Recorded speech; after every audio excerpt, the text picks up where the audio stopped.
Bonjour à toutes et à tous. Merci d'être là pour ce nouvel événement en ligne. Alors aujourd'hui, on accueille Clémentine Baldon, qui est avocate à la Fondation pour la Nature et l'Homme, Laura Monnier, juriste, membre de Greenpeace France, Cécilia Rinaudot, qui est porte-parole et coordinatrice de notre affaire à tous, et Armelle Lecomte, responsable de plaidoyer climat et énergie chez Oxfam France, et enfin Axel Latouda, vidéaste pour la chaîne YouTube Et tout le monde s'en fout. Et aujourd'hui, ils nous font l'honneur de leur présence pour nous parler de l'affaire du siècle, de ses objectifs et de ses temps forts. Mais avant tout ça, je prends quelques minutes pour présenter la base donc, qui nous accueille aujourd'hui. Donc la base, c'est un bar associatif qui se trouve dans le 10e arrondissement. C'est un espace convivial et public qui est d'habitude en période hors Covid ouvert 7 jours sur 7 pour vous accueillir, pour boire un verre, pour écouter un concert, mais c'est surtout un endroit où on vient assister à des conférences et c'est un endroit où on rencontre des personnes pour échanger, pour créer des synergies et c'est surtout une porte d'entrée vers l'engagement citoyen. Donc la base, en quelques mots, ça a été créé en mars 2019 en partant d'un constat. C'était qu'il y avait de plus en plus de personnes qui voulaient agir à leur échelle, mais qui ne trouvaient pas de lieu ou d'endroit pour le faire. Donc ça a été créé pour accélérer la mobilisation citoyenne pour le climat et la justice sociale. Et pour parvenir à ça, à la base, c'est fixé plusieurs objectifs qui sont aujourd'hui remplis par du coup, les différents espaces à la base. Donc, au rez-de-chaussée, on a un bar qui vous accueille toutes et tous et qui d'habitude organise des événements gratuits toutes les semaines pour sensibiliser, informer et aussi former les futurs acteurs de la mobilisation. Mais la base, c'est aussi un espace de coworking, des bureaux, des salles de réunion et des espaces de stockage qui sont destinés à une dizaine d'organisations des acteurs pour le mouvement et le climat, pour le mouvement du climat et de la justice sociale, pardon.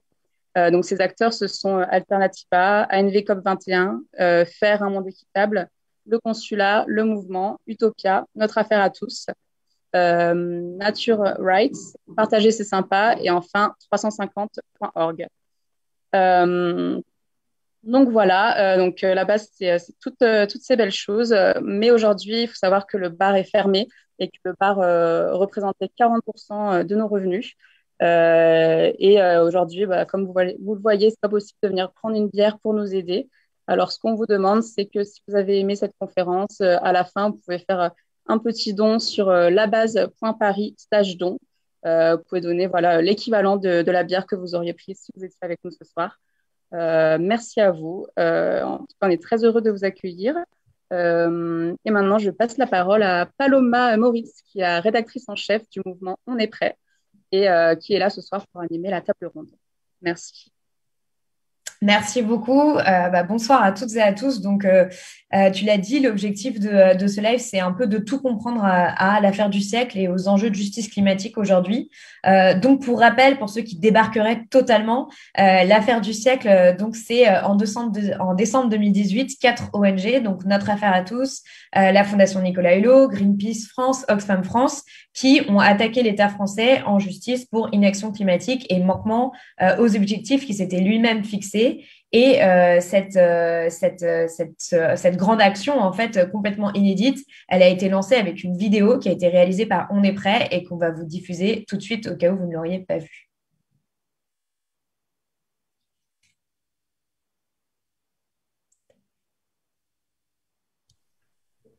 On a fait, on a gagné, voilà. Vous avez gagné. L'inaction climatique de l'État est jugée illégale.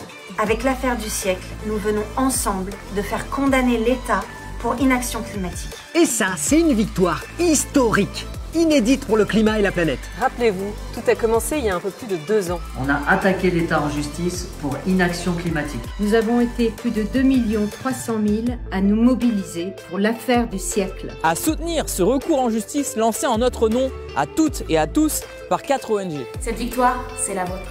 En fait, c'est tout simplement la victoire de toutes celles et ceux qui comprennent vraiment l'urgence de la crise. De celles et ceux qui agissent pour que l'État respecte enfin ses engagements pour le climat. Pour qu'il arrête ces beaux discours qui ne sont jamais suivis d'actes concrets. La justice a tranché. Elle reconnaît la faute de l'État et son inaction dans la lutte contre le réchauffement climatique. La justice confirme que l'État a le pouvoir et le devoir de changer les choses. Ok, mais concrètement, ça change quoi ? D'abord, la justice donne raison à celles et ceux qui alertent sur l'ampleur de la crise depuis des décennies. La situation est littéralement catastrophique. Chaque demi-degré compte, chaque année compte. Il reste une toute petite fenêtre d'opportunité pour contenir le réchauffement. Premier constat, les objectifs du gouvernement sont ambitieux, mais les actions sont insuffisantes, les dispositifs trop faibles. Deuxième constat, la France n'aura aucune chance d'atteindre la neutralité carbone en 2050. Elle n'a en effet pas tenu ses engagements ces 4 dernières années. Dès aujourd'hui, des victimes des changements climatiques en France vont pouvoir demander réparation à l'État. Mais surtout, cette reconnaissance c'est la condition indispensable pour que la justice puisse ordonner à l'État de prendre enfin des décisions plus fermes, plus fortes, plus efficaces sur le climat. Car l'État n'a toujours pas pris la mesure de l'urgence climatique. Aujourd'hui, son nouveau projet de loi ne permet en aucune façon de respecter les accords climatiques que la France s'est donnés. L'urgence climatique est là. Souvenez-vous, la vallée de la Roya en octobre dernier. La dernière décennie entre 2011 et 2020 est également la plus chaude depuis le début de l'ère industrielle. Des tempêtes et des intempéries d'une intensité rare, des sécheresses inégalables et des vagues de chaleur inédites. Les changements observés sont sans précédent. Mais ce n'est pas fini. Au printemps, nous comptons obtenir une deuxième victoire juridique, plus historique encore. Le juge pourrait forcer l'État, le contraindre à agir face au dérèglement climatique. Du jamais vu pour le climat. Alors on continue. Restons toutes et tous mobilisés. La victoire d'aujourd'hui nous montre que c'est possible de faire bouger l'État. On ira jusqu'au bout, car ce qui compte, c'est d'obtenir de vraies actions concrètes et efficaces pour le climat. On a besoin de vous, partagez cette vidéo.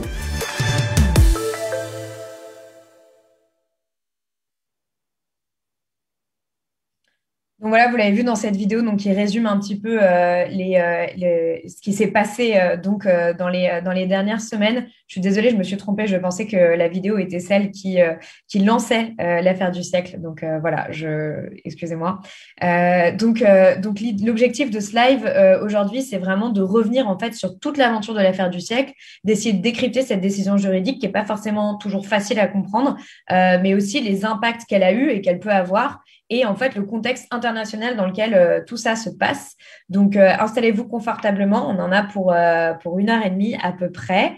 Ça va sûrement être dense. N'hésitez pas à partager ce live aussi autour de vous si vous pensez que justement ce contenu peut être utile, peut permettre aux personnes qui vous entourent de mieux comprendre aussi ce qui s'est joué et ce qui se joue en ce moment aussi dans les rapports de force sur les mobilisations climat, et aussi à posez vos questions parce qu'elles nous seront remontées, donc on pourra y répondre et donc tous mes invités pourront y répondre.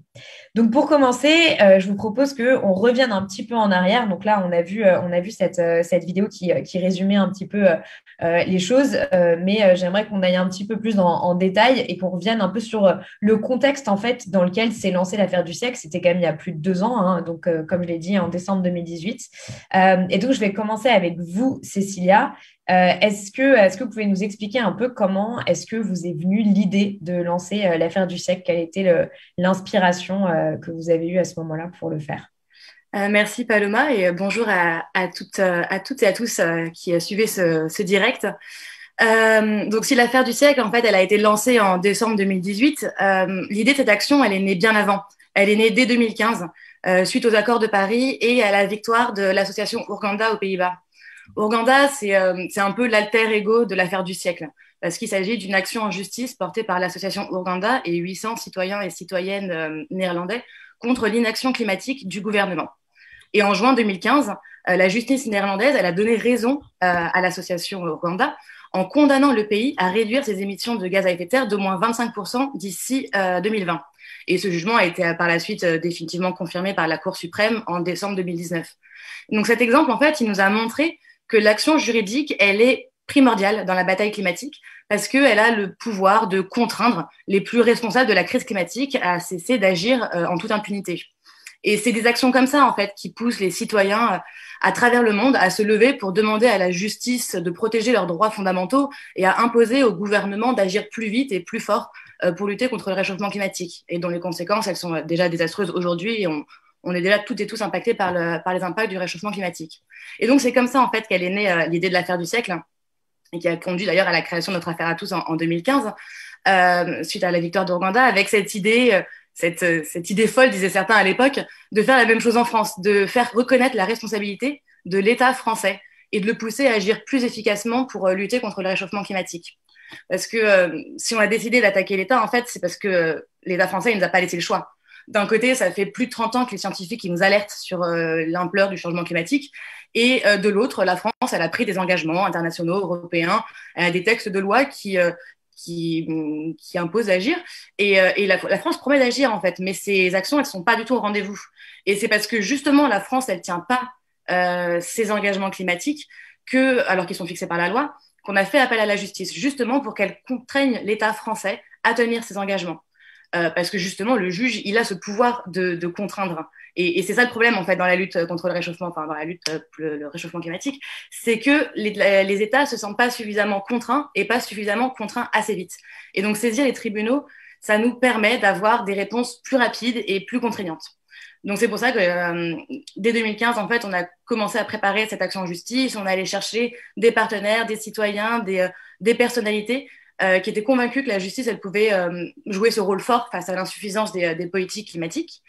Et du coup, je vais peut-être laisser la parole à Axel, qui est un des influenceurs qui est à nos côtés depuis le début, pour nous parler du lancement de l'affaire du siècle, avec cette vidéo justement qui a lancé l'affaire du siècle, qui a été vue des millions de fois, et voilà, du contexte qui a contribué à faire de cette affaire une des plus médiatiques ces dernières années. Oui, parce que ce qui est intéressant aussi, c'est justement de voir comment est-ce que cette action est aussi une sorte de dernier recours par rapport aux mobilisations climatiques qui finalement n'arrivaient pas à, en tout cas, contraindre l'État ou à avoir une portée assez forte ou symbolique pour que l'État réagisse réellement. Du coup, Axel, est-ce que tu pourrais nous rappeler un petit peu à ce moment-là quel était le contexte au niveau de la société civile et pourquoi est-ce que du coup tu penses peut-être que ça a pris aussi vite avec ces 2,3 millions de signatures, dont 1 million au bout de même pas une semaine, quoi. C'est vrai que ça se compte en millions, c'est assez fou ça. Ouais. C'était un moment, c'est marrant parce que tu vois, tu parles de contexte et nous on voit avec Et tout le monde s'en fout, on s'est fait connaître aussi à travers des vidéos qui parlaient d'écologie, même si on ne traite pas que ça dans Tout le monde s'en fout. Et c'est parmi celles qui ont le plus marché. Et là, aujourd'hui, on voit que ces vidéos-là ont moins de... Je sais pas, c'est comme si les gens commençaient à être un peu blasés, on commençait à le savoir que c'était la merde et que, tu vois, et de se prendre des chiffres en boucle dans la tête. On voit qu'aujourd'hui, c'est peut-être un peu moins efficace. Mais c'est vrai qu'au moment de l'affaire du siècle, c'était assez fou de voir que...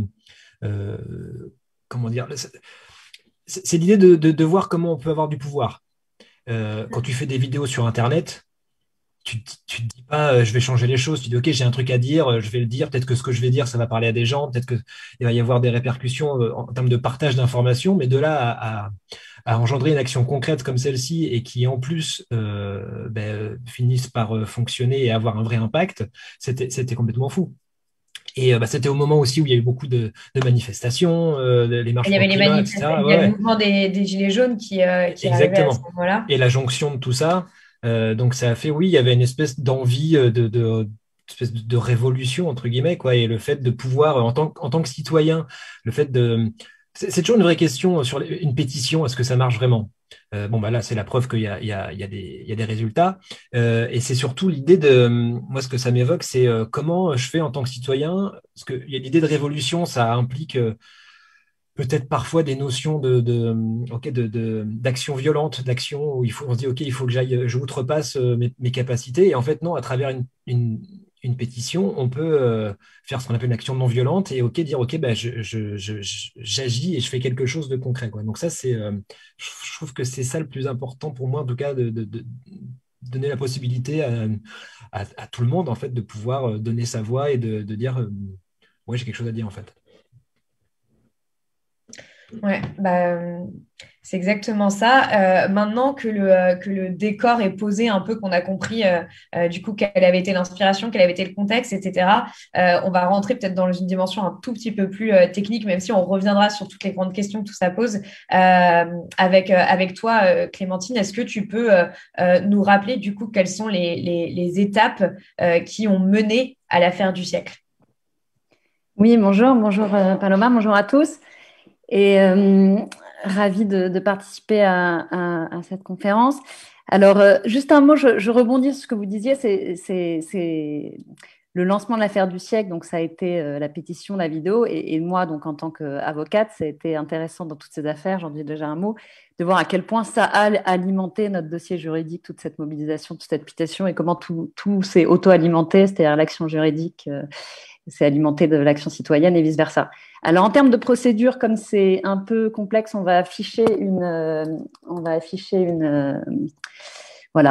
cette schéma infographie pour que vous puissiez voir plus clair. Donc, on a lancé donc en même temps que la pétition. On a lancé ce qu'on appelle une demande préalable indemnitaire. C'est en fait une étape procédurale qui était préalable, donc obligatoire avant de lancer concrètement notre action. Et donc ça, c'était en décembre 2018. Ensuite, sans rentrer dans tous les détails, mais on a lancé donc la procédure de manière très officielle et formelle en mars 2019 par une requête sommaire qu'on a ensuite complétée par un mémoire. Et pendant un an, donc, on s'est répondu avec l'État. On a chacun échangé nos arguments, ce qu'on appelle des mémoires. C'est des documents juridiques dans lesquels on explique notre argumentaire juridique qui doit, et on fait nos demandes, donc nos demandes d'injonction. Et à la suite de ces échanges, donc là, on est sur la partie haut du graphique. Après, je vous dirai un mot de l'autre affaire. Et donc, on a eu l'audience récemment, donc le 14 janvier 2021. Et ce qu'on appelle les conclusions de la rapporteure publique, puisque devant les tribunaux administratifs, devant les juridictions administratives, ce qui est le cas ici, parce qu'on est devant le tribunal administratif de Paris, un magistrat est chargé de donner son opinion sur le bien fondé des demandes et son opinion sur quelle solution devrait être rendue. Donc, on a eu l'immense surprise, excellente surprise de voir que la rapporteure publique était favorable à nos demandes et donc préconisait au tribunal de suivre en très grande partie notre raisonnement. Et donc, la décision est arrivée le 3 février dernier. Et là, j'effleure juste puisqu'on va rentrer dans les détails. Mais donc, cette décision… oui, avec Laura un peu plus tard. Exactement. Cette décision, en grande partie, est favorable puisqu'elle reconnaît que l'État n'a pas respecté ses engagements climatique et donc a engagé sa responsabilité de ce fait. Et s'agissant de ce qu'on appelle nos demandes d'injonction, c'est-à-dire concrètement, on demande au juge d'ordonner à l'État de prendre des mesures pour corriger ses manquements. La juridiction a fait ce qu'on appelle a demandé un supplément d'instruction, c'est-à-dire continue, le débat continue, ce n'est pas complètement terminé, pour aller évaluer quelles mesures doivent être prises pour mettre fin au manquement et réparer ce qu'on appelle le préjudice écologique, mais je ne rentrerai pas dans les détails maintenant, j'en rentrerai peut-être après si besoin, puisque je pense que ça va être évoqué par la suite. Oui, on va en discuter juste après pour justement comprendre qu'est-ce que ça veut dire finalement et comment est-ce que les mesures quelles sont les mesures que l'État doit prendre pour respecter ses engagements pour le climat et réparer les dommages causés, quoi. Exactement. Je dis juste un mot là-dessus, que quand même pour nous, c'est vraiment une victoire et c'est une opportunité énorme. Parce que pour nous remettre dans le contexte, quand on a lancé, donc en décembre 2018, les challenges juridiques étaient énormes. Rien n'était gagné, alors ni la mobilisation citoyenne en plein mouvement des Gilets jaunes, ni juridiquement. C'est-à-dire juridiquement, un certain nombre de sujets techniques étaient posés problème, le caractère contraignant au nom des engagements, le lien de causalité, enfin plein de choses. Donc, c'est-à-dire qu'on avait demandé les mesures, mais on n'était pas encore rentré dans des grands détails. Et donc là, pour nous, c'est aussi une super opportunité de rentrer, nous, juristes et les requérantes, les ONG, de rentrer dans le détail de ce qu'on veut vraiment. Donc, c'est vraiment une victoire à tout point de vue. Je vous mentionne en un mot parce que c'est très important d'un point de vue juridique et que c'est deux affaires qui sont liées. L'affaire qu'on appelle Commune de Grande-Sainte, qui a été lancée. Donc là, sur l'infographie, c'est la ligne du dessous. Au même moment, à peu près que le lancement de l'affaire du siècle, la commune de Grande-Synthe a aussi déposé une requête, cette fois-ci devant le Conseil d'État. Donc vous allez dire c'est compliqué parce que pourquoi il y en a un cas, c'est le tribunal administratif de Paris, l'autre cas, c'est le Conseil d'État. Oui, c'est différent parce que les fondements juridiques des actions ne sont pas les mêmes. Et la demande se fonde sur à peu près des bases assez similaires, c'est-à-dire le fait que l'État n'en fait pas assez pour respecter ses engagements climatiques pris dans le cadre des accords de Paris et reflétés en droit français. Et donc, sauf que dans le cas de Grande-Synthe, ce n'est pas un recours en responsabilité, c'est-à-dire que la commune de Grande-Synthe ne demande pas la reconnaissance de la responsabilité de l'État. Et donc, dans ce dossier a aussi suivi son cours. Ce qui est intéressant, c'est que les associations de l'affaire du siècle, nous sommes joints, ça s'appelle nous sommes intervenants volontaires, parce qu'on s'est dit que c'était très important, comme le Conseil d'État, c'est la juridiction la plus haute, c'était important d'être dans les deux actions, puisque forcément, l'une et l'autre peuvent s'impacter. Et juste avant donc, la décision du tribunal administratif de Paris, affaire du siècle, le Conseil d'État a rendu le 19 novembre 2020 la décision Grande-Synthe, qui elle-même commençait un petit peu à préfigurer la décision importante affaire du siècle, puisque dans cette décision Grande-Synthe, le Conseil d'État a jugé que les engagements français étaient contraignants. Et donc, c'était déjà une première étape très, très importante avant de reconnaître la responsabilité de l'État. Et ce qui est intéressant, c'est que le Conseil d'État aussi a ordonné un supplément d'instruction pour aller déterminer si oui ou non il est indispensable d'ordonner des mesures supplémentaires à l'État pour se conformer à la trajectoire. Donc, c'est en cours, et d'ailleurs, c'est tellement en cours qu'on a déposé avant-hier un mémoire des observations devant le Conseil d'État pour justement aller expliquer pourquoi les mesures qui sont en ce moment envisagées dans les projets de loi en cours, etc., sont totalement insuffisantes pour permettre à la France de baisser ses émissions, d'abaisser ses émissions de gaz à effet de serre de manière suffisante pour être conforme à ses objectifs. Merci beaucoup Clémentine pour ce brief très clair. Du coup, là, ce que j'aimerais bien, c'est peut-être quelque chose dont on a moins parlé dans les médias et dans la presse. C'est aussi tout l'argumentaire en fait qu'il y a eu autour de cette procédure juridique. Et donc d'essayer de comprendre quels ont été les arguments qui ont été invoqués par l'État et les arguments qui ont été invoqués par les ONG tout au long de la procédure. Donc, est-ce que Armelle, tu peux nous expliquer un petit peu ça, s'il te plaît. Oui, merci Paloma et bonsoir à toutes et à tous. Effectivement, Clémentine a bien rappelé les différentes étapes et les deux dossiers en fait de l'affaire du siècle et de Grande-Synthe, et notamment le fait qu'il y a eu des échanges de pièces juridiques, de mémoires, notamment devant le tribunal, où à la fois nos ONG et l'État présentaient leurs arguments. Et donc c'est assez intéressant, surtout que après on va détailler la décision, mais de voir vers qui le juge a penché.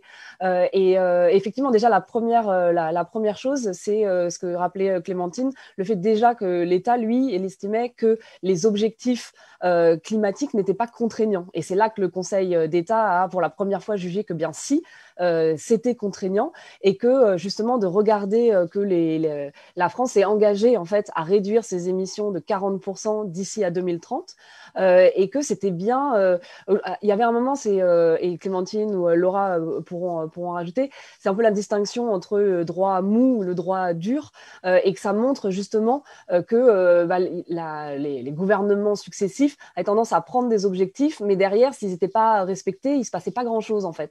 Et donc là, c'est ça qui est véritablement nouveau, et là où le juge a donné tort à l'État, c'est de se dire si ces objectifs ils sont bien contraignants, ils vous engagent réellement. Et donc ça, pour nous, côté affaire du siècle, c'était déjà vraiment une première victoire historique en tant que partie intervenante dans ce dossier. Ensuite, sur l'affaire du siècle, il y a eu à peu près trois grands arguments mis en avant par l'État. Le premier, c'est de dire l'État français, c'est pas le seul responsable. Le changement climatique, c'est un problème mondial. La France, on est un État parmi tant d'autres. En plus, on n'est pas si gros. Il y a aussi les collectivités, les entreprises, les citoyens et les citoyennes françaises. Et donc, c'était un peu une manière quand même assez nulle, hein, mais de rejeter la faute sur d'autres et de se dire, nous, État français, on peut pas tout. Alors que pour nous, évidemment, côté affaire du siècle, bien sûr que le changement climatique, c'est un défi mondial et que la France n'est pas le seul pays responsable et c'est bien pour ça que tous les États doivent agir, mais que pour nous, vraiment, l'État, il mettait complètement de côté son rôle en fait de régulateur. L'État français, les gouvernements successifs, ils ont beaucoup de poids pour orienter les politiques publiques. Ils font des choix, à la fois pour selon où ils mettent l'argent des contribuables, c'est-à-dire vers quel type de projet, vers quel type d'énergie, etc.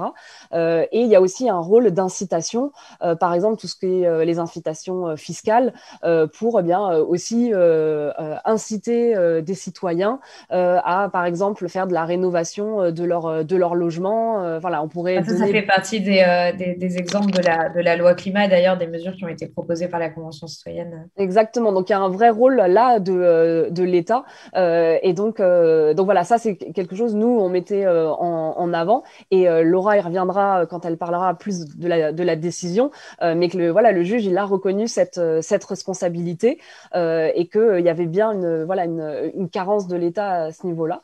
Après, un deuxième argument de l'État, c'est de dire les échéances, les objectifs qu'on s'est fixés, elles sont pas atteintes. On parle de 2030, c'est trop tôt aujourd'hui pour déjà dire... Pour dire qu'on n'est pas sur la bonne trajectoire. Voilà, pour dire qu'on n'est pas sur la bonne trajectoire et de dire que c'est trop tôt pour dire qu'on n'est pas dans les clous. Et ça, c'était une manière de dire, en fait, pour l'État, c'était de dire il est trop tôt pour se prononcer. Et là, c'est là où le Conseil d'État, justement, a dit, non, on n'est pas, on peut dire dès maintenant que en fait, on prend déjà pas la bonne direction. Un des avocats, je crois, avait dit à un moment, si on fonce dans un mur, on n'a pas besoin d'attendre la collision pour affirmer en fait qu'il faut freiner. Donc c'est un peu ça le sujet. Et pour nous, côté affaire du siècle, c'était vraiment de dire qu'en fait, il y a des manquements qui sont importants, qui existent déjà. La France a pris un retard considérable dans plusieurs secteurs clés très polluants en France, notamment les bâtiments et tout ce qui est la rénovation énergétique, mais aussi les transports, avec par exemple tout ce qui est soutien au ferroviaire qui s'est effondré ces dernières années, mais aussi tout ce qui est dans l'agriculture. Donc par exemple, la surface agricole pour l'agriculture biologique, on devrait atteindre 20%, on n'est qu'à 8%. Et donc, ça a été le travail aussi de nos avocats, de lister tous ces manquements et ces retards pour montrer que, non, en fait, si on prend trop de retard... Et de choses qui sont faisables, j'imagine que c'était peut-être aussi un des arguments de dire que c'était des mesures qui pouvaient être appliquées dès aujourd'hui, en fait, ou en tout cas lancées dès aujourd'hui. Oui, bien sûr, c'était aussi de montrer qu'il y a des objectifs qui étaient fixés, il y avait des étapes, parce que les objectifs, on parle de 2030, mais il y avait aussi des objectifs à 2020, et on sait qu'ils sont pas tenus. Aussi sur les budgets carbone, donc ça, on en a pas mal parlé au moment de la décision, et je pense que Laura y reviendra dans son explication, que la France, elle a plus pollué que ce qu'elle aurait dû faire. Et là, il y a quelques semaines, vous avez peut-être un peu suivi, où Emmanuel Macron et Barbara Pompili se sont félicités que pour l'année 2020, on ait respecté le budget carbone, sauf qu'ils n'ont pas mentionné que cet objectif, il avait été relevé parce qu'ils savaient qu'ils ne tiendraient pas l'objectif initial. Donc voilà, et ça, c'est des... Et qu'il y a aussi eu quand même toute une crise sanitaire, et un confinement, etc. En plus. Exactement. Et en plus, c'est ça. Et d'ailleurs, c'était, je crois, quelque chose qui avait été mis en avant à l'audience par l'État, et de dire, oui, en plus, il y a eu l'effet Covid avec des émissions qui ont été réduites. Mais on sait, et ça, c'est-à-dire, c'est le Haut Conseil pour le climat qui le rappelait, que ça, c'est du conjoncturel. C'est pas des émissions qui vont baisser dans la durée, et donc c'est pas suffisant. Et le dernier argument de l'État qui avait été mis en avant, c'est le fait que en fait le gouvernement il fait plein de choses. Il mettait en avant des mesures qui avaient été prises depuis quelques années et des mesures à venir dans plein de secteurs, et donc et que ces nouvelles mesures permettraient de respecter la trajectoire fixée et les objectifs fixés. Et là, c'est pareil, on compte plus le nombre de rapports ces dernières semaines qui montrent que le compte n'y est pas du tout. Et donc nous aussi, on s'est appuyé là-dessus.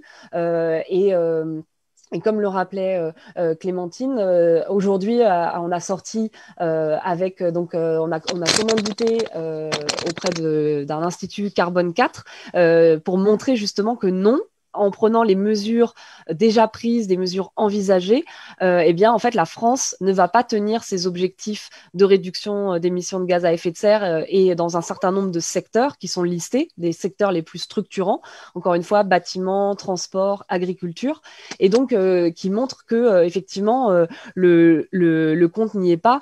Et en plus, ce qui a été aussi pas mal rappelé ces dernières semaines, c'est qu'en décembre l'année dernière, l'Union européenne a revu à la hausse son objectif de réduction d'émissions à 2030 à 55%. Donc, ça veut dire que ça va être décliné très bientôt en France. Et donc, si déjà il y a du mal à tenir 40%, ça serait encore pire pour le moins 55%. Et pour rappel, d'ailleurs, il y a le Haut Conseil pour le climat qui a sorti son rapport sur le projet de loi climat hier, donc qui reprend une partie des mesures de la Convention citoyenne et qui appelle l'État à rectifier le tir en expliquant que justement ce projet de loi manque énormément d'impact parce que la plupart des mesures ont été soit retirées, soit détricotées, soit amoindries, soit avec des délais qui sont mis beaucoup plus loin dans le temps, etc. Enfin bref, peut-être qu'on y reviendra à la fin du live si on a le temps. Du coup, on va revenir avec toi, Laura, très rapidement sur la décision en détail pour bien comprendre en fait justement en quoi cette décision qui a été prise par le tribunal est historique et pour ensuite qu'on puisse essayer de comprendre. Et là, on va plus parler tous ensemble après parce que pour le moment c'est très haché, on va dire, pour se demander voilà quelles sont en fait les suites possibles après cette décision et les différentes étapes qui nous attendent encore. Donc, Laura, je te laisse nous expliquer la décision. Merci beaucoup. Merci pour cette conférence. Bonjour à tous et à toutes. Alors, cette décision, effectivement, elle est historique parce qu'en fait, c'est la première décision, y compris au niveau international, en fait, qui reconnaît vraiment la faute d'un État. Donc avec sa responsabilité administrative qui est engagée pour ne pas avoir respecté ses obligations. Donc ça c'est vraiment très important parce que ça signifie en fait que le juge administratif considère que les politiques publiques de l'État français sur la question du changement climatique et sur la réduction des émissions de gaz à effet de serre, en fait ces politiques publiques elles sont illégales et donc sa responsabilité est engagé. Donc ça, c'est un acquis qu'on a aujourd'hui de cette première décision. Et c'est un point important parce qu'en fait, ça peut permettre pour l'avenir d'autres recours qui pourraient se baser sur cette première décision.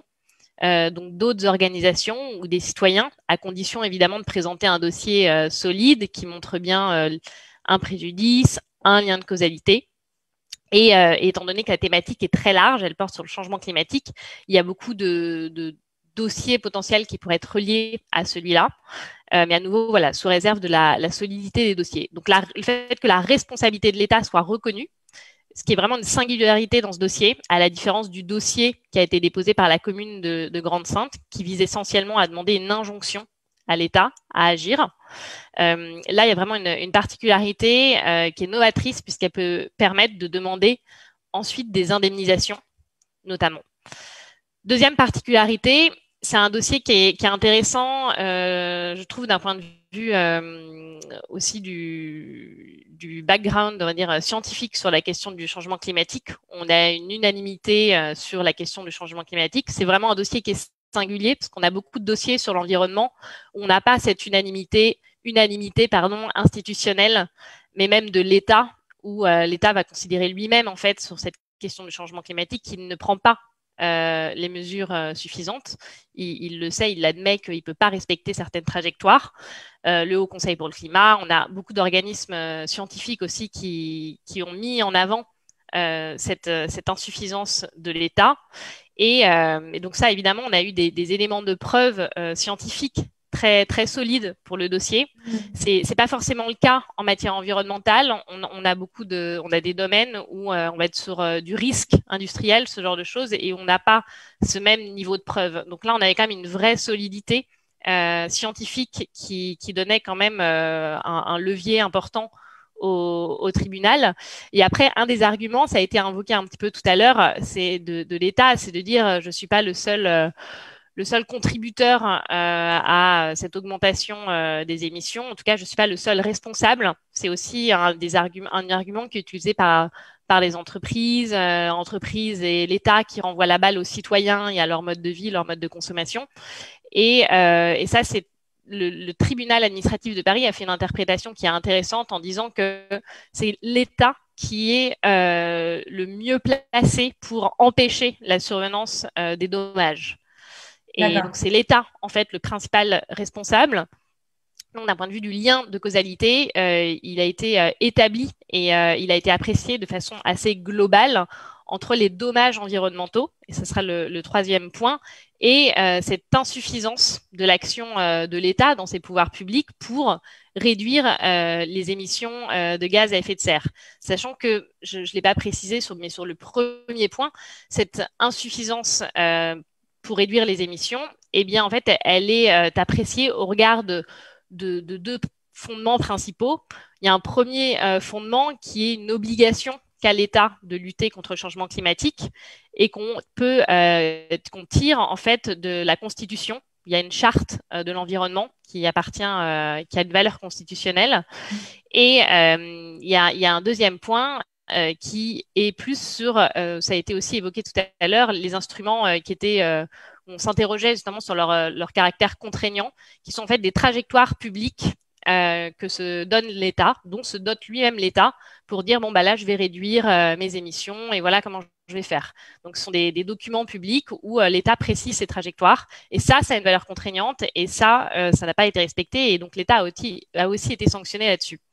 Et donc pardon, je reviens à mon troisième point sur la question du préjudice écologique. C'est aussi un grand apport de cette décision puisque le préjudice écologique a été reconnu dans le cadre de ce litige qui nous oppose avec du coup l'État et jusque-là on n'avait pas de reconnaissance du préjudice écologique dans ce type de litige où on est du coup en opposition avec une administration puisque c'était principalement reconnu notamment en matière civile. Donc vous avez des préjudices écologiques qui sont reconnus et où il y a une réparation de façon assez localisée avec des industriels qui sont condamnés à réparer les dommages environnementaux.